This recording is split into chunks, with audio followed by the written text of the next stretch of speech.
And Cuba's power grid collapsed on Saturday, leaving the country without electricity for the second time in a week. And this as the Cuban government battles with decaying infrastructure and a US-imposed oil blockade. As night fell, Havana's streets were mostly pitch black. In the touristy old city, some restaurants remained open owing to the generators, while people were seen using phone lights or flashlights just 5 days after the previous blackout. Now, regular blackouts have made life more difficult for Cubans as the breakdowns are compounded by daily blackouts of up to 12 hours, which are caused by fuel shortages, which also destabilize the system.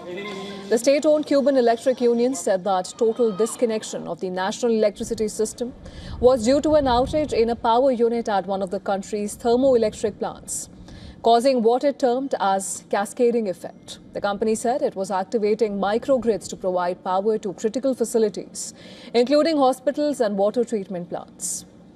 Cuba, which produces roughly 40% of the fuel it needs to power its economy, also faces an aging grid that has drastically eroded in recent years. Normally, during blackouts, you'd sometimes charge your cell phone or manage to charge a thing or two for a little while, and then you'd just pass the time there talking and such.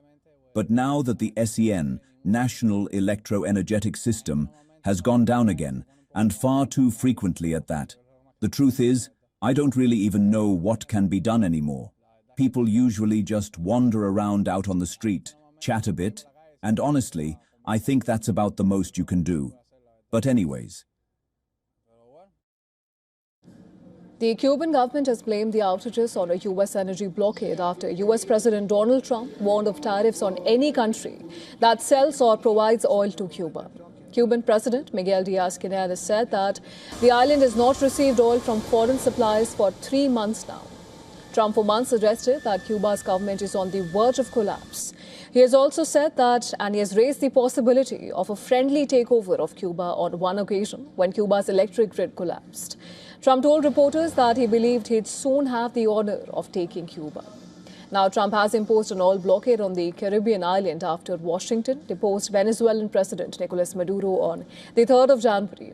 The U.S. toppled former Venezuelan president, leading to a halt of critical petroleum shipments from the nation that had been an all-time ally to Havana. In the meantime, Cuba's foreign minister, Bruno Rodriguez, has said that Havana would be open to a serious and responsible dialogue with the United States, but emphasized that it would be without any interference in internal affairs. Rodriguez made the comments during a CELAC summit, a meeting of regional bloc of 33 Latin American and Caribbean countries that excludes the US and Canada.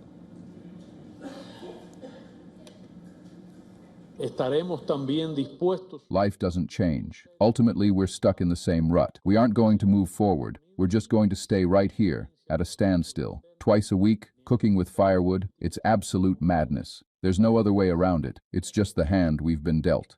A solution is unlikely. We've been stuck in this same situation for 60 years. It is not going to change.